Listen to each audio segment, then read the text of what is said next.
ચાલો નમસ્તે વિદ્યાર્થી મિત્રો, સરસ મજાની ચર્ચાની અંદર આગળ વધતા આપણે હવે ચર્ચા કરવા જઈ રહ્યા છીએ દિવસ નંબર 29માં કેની તો કે હેડની. તો હેડના બે અલગ અલગ ઉપયોગ કઈ રીતે થાય છે તેની આજે સંપૂર્ણ ચર્ચા કરવાના છીએ. અપ ટુ ડેટ પહેલેથી છેલ્લે સુધી બન્યા રહેશું અને આપણે આજે આ લેક્ચરને એકદમ સરસ રીતે માણવાનો છે. અને હવે પછી જ્યારે જ્યારે તમારી સમક્ષ હેડ આવે છે તો સંપૂર્ણ તમને સમજણ હોવી જરૂરી બનશે. અને વિશ્વાસ રાખો કે આ લેક્ચર માણશો એટલે તમારી હેડની સમસ્યા છે તે 90% વધારે પૂર્ણ થઈ જવાની છે. ચાલો શરૂઆત કરી દઈએ. પ્રથમ જ ચર્ચા કરીએ તો શેની ચર્ચા આવે છે? તો અંગ્રેજી વ્યાકરણમાં હેડ એ શું છે? તો કે હેવ અને હેઝનું કેવું રૂપ છે? તો કે ભૂતકાળનું રૂપ છે એમ કહી શકાય. આમ તો હેડનું ભૂતકાળનું રૂપ છે, પણ આ તો હેઝ છે તે આપણે પૂર્ણ વર્તમાન કાળમાં વાપરીએ છીએ, તો બંનેનું ભૂતકાળનું રૂપ છે એવું આપણે ધારી લીધું છે અત્યારે.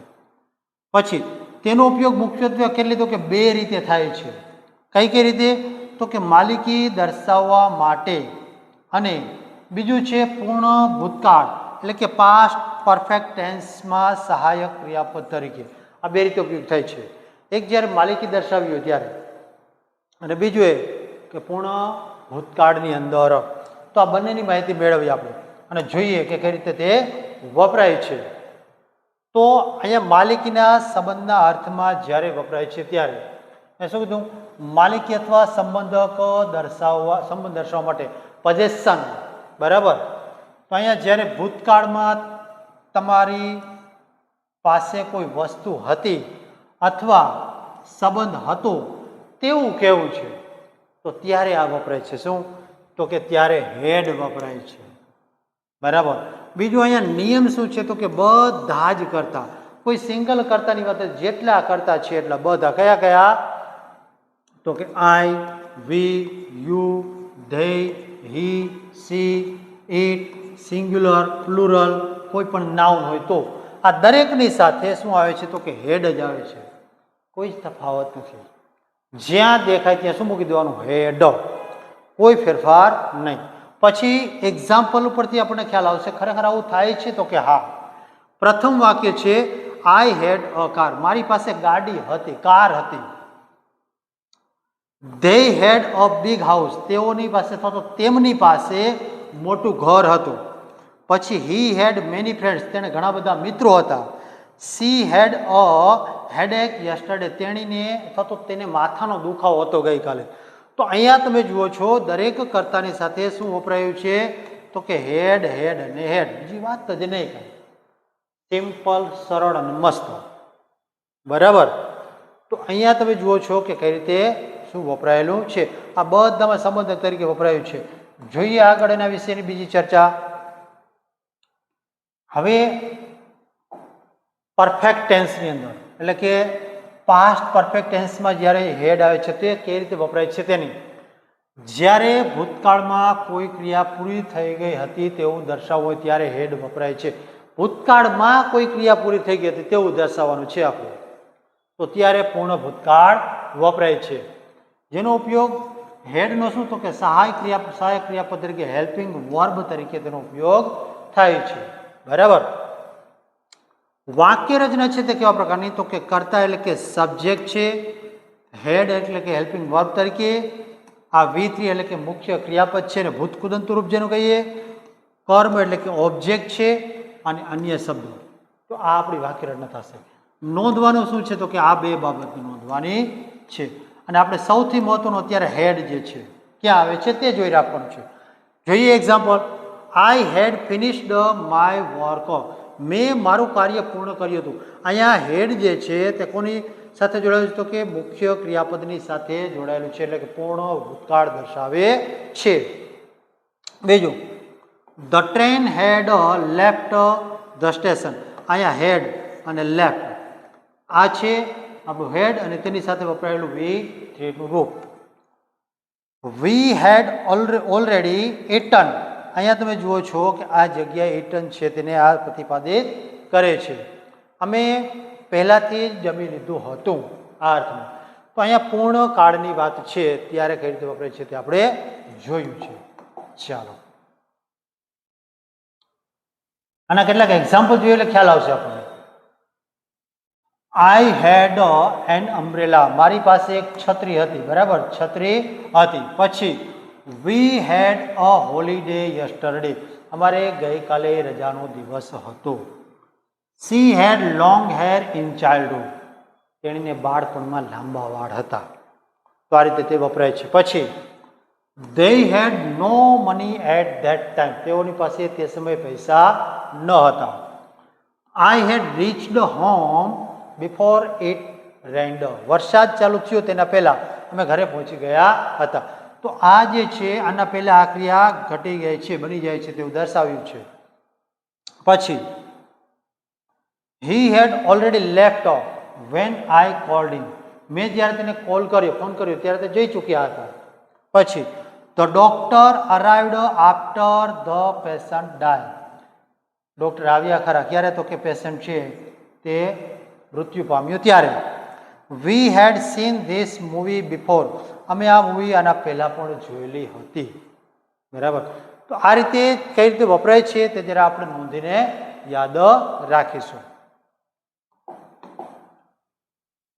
ચાલો હવે આપણે ચર્ચા કરીએ છીએ ને તો કે ગુજરાતી વાક્યનું અંગ્રેજીમાં કઈ રીતે રૂપાંતર થાય છે તે. ચાલો પ્રથમ વાક્ય છે, મારી પાસે ગયા વર્ષે લાલ કાર હતી. ગયા વર્ષની વાત કરીએ છીએ, મારી એટલે કે આઈ, શું કહીશું, આઈ હેડ અ રેડ કાર. ક્યારે, તો કે લાસ્ટ યર, લાસ્ટ યર, ગયા વર્ષની વાત છે, બરાબર. અમારી પાસે ખાવા માટે કાંઈ ન હતું. તો અહીંયા વી હેડ નથિંગ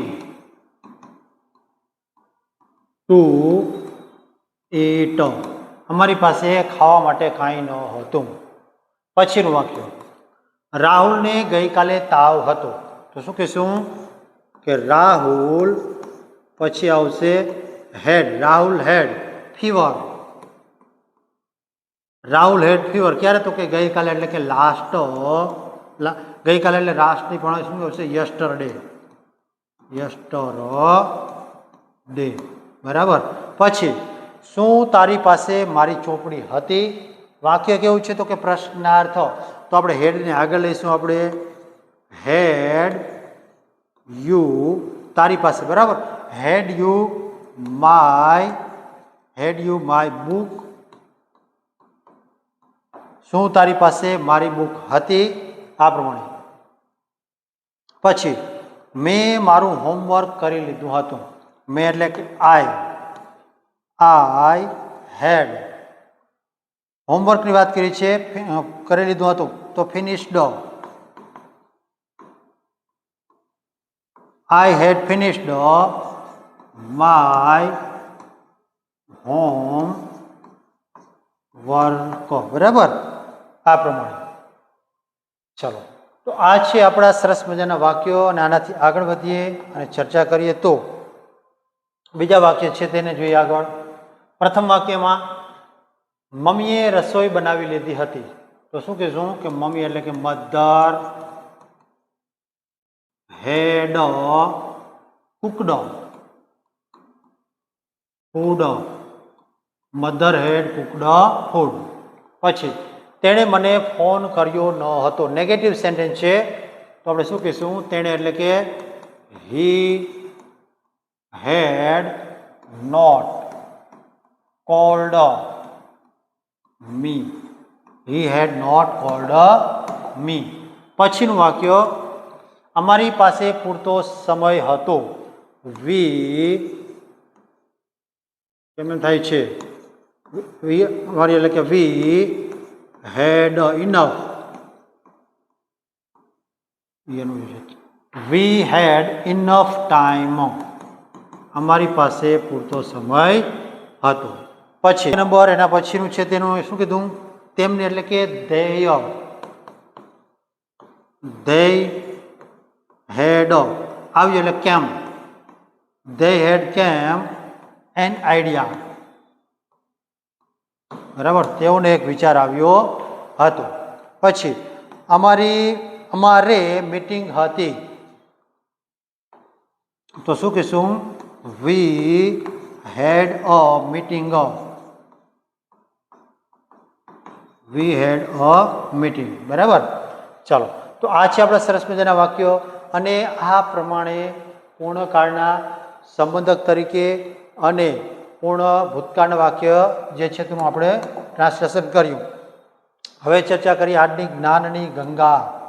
તો જ્ઞાનની ગંગાની ચર્ચા કરીએ તો આજના સ્પેલિંગ છે અરાઇવ એટલે કે આવી પહોંચવું, બિગિન એટલે કે શરૂ કરવું, બાઇટ એટલે કે કરડવું, પછી બ્લીડ એટલે કે લોહી નીકળવું, બિલ્ડ એટલે કે બાંધવું, ચૂઝ એટલે કે પસંદ કરવું, પછી કન્ટિન્યુ એટલે કે ચાલુ રાખવું, ત્યાર પછી જે કોસ્ટ એટલે કે કિંમત અને કટ એટલે કે કાપવું, ત્યાર પછી ડ્રો એટલે કે કાઢવું અથવા તો ખેંચવું, ડ્રાઈવ એટલે કે ચલાવવું, ફોરબીડ એટલે કે મનાઈ કરવી, હેપન એટલે કે થવું અથવા તો બનવું, પછી હાઇડ એટલે કે છુપાવવું, લીવ એટલે કે છોડવું, લેન્ડ એટલે કે ઉછીનું લેવું, અને અકર એટલે કે બનવું અથવા તો થવું અથવા તો ઘટના બનવી, અને પુટ એટલે કે મૂકવું. બરાબર. તો આ છે આપણા આજના જ્ઞાનની ગંગોત્રીના સ્પેલિંગ, જે સરસ રીતે માણવાના છે, એક બે વાર સાંભળવાના છે અને યાદ રાખવાના છે. અને હવે તેનાથી આગળ વધીએ તો 3 વાક્ય આવ્યા છે જેને આપણે શું લેવાનું છે તો કે હોમવર્કના ભાગ સ્વરૂપે તમારે આ વાક્ય જે છે 3 તેને કોમેન્ટ બોક્સની અંદર કોમેન્ટ કરવાના છે. બરાબર. આટલું કામ આપણે ચોક્કસથી કરવાનું છે. કયા છે તો કે તેને એક પ્રશ્ન હતો, અમારી પાસે પૂરતો સમય હતો, તેની પાસે બાઇક હતી. તો આ 3 વાક્યો. અને આ રીતે અંગ્રેજીને માણતા માણતા, સરસ મજાનું જાણતા જાણતા અને આપણી તરફ તાણતા અંગ્રેજીને શીખવાનું છે. મારી ચેનલને લાઈક કરવાની છે, શેર કરવાની છે અને સબસ્ક્રાઈબ તો કરવાની જ છે. બરાબર. ચાલો, આ રીતે સરસ મજાની આપણી આ જ્ઞાનની ગંગોત્રી જેવા અંગ્રેજીના પ્રવાહને પૂર્ણ કરીએ આજે, અને હવે આગળ વધીએ. જય હિન્દ અને જય ભારત. નેક્સ્ટ લેક્ચરની અંદર આપણી સમક્ષ ફરીથી હાજર થઈશું.